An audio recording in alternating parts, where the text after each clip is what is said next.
Acknowledge what's holding you back, then overcome it. Planning for success is certainly easier than achieving it. As your journey progresses, you'll encounter all sorts of obstacles you couldn't have predicted. How can you overcome them? First, figure out what's holding you back from realizing your goals. A number of things can limit you, like people, personal weaknesses, or a lack of resources. Nearly anything can hold you back if you let it. But be careful, it's tempting to blame the external world for your failures. People often get frustrated with their jobs or families when things get tough, thinking they are the root of the problem.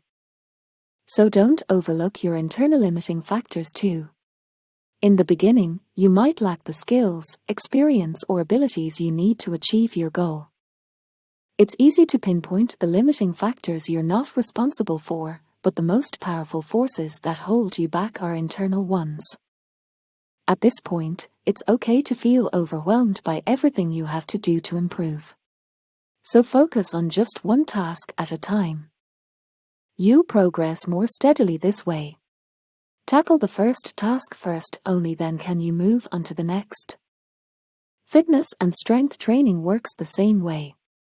You can't start off by squatting 200 pounds. But if you work out every day and improve gradually, you'll get stronger and stronger until you reach your goal. Set the bar high for yourself.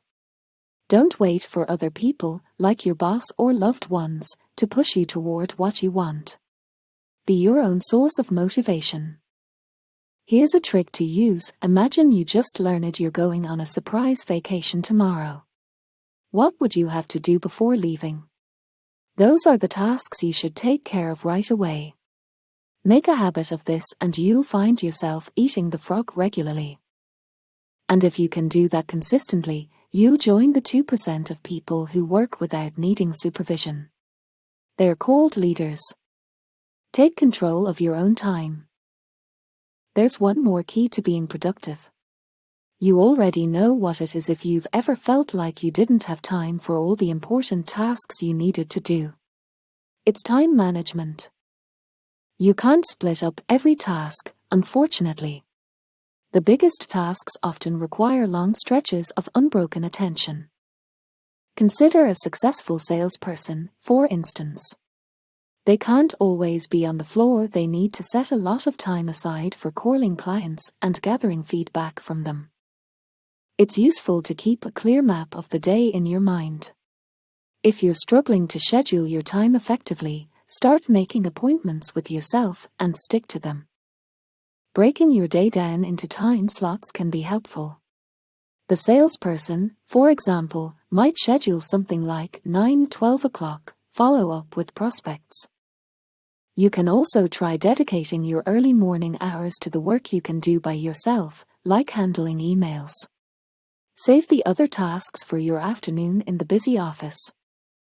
And even though planning is essential, don't wait too long before you take action. You can only experience the mental state of flow when you're working consistently. Flow occurs when ideas come to you easily.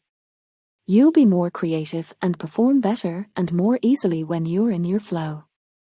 You'll enter a state of flow when you develop a sense of urgency about the task you need to perform.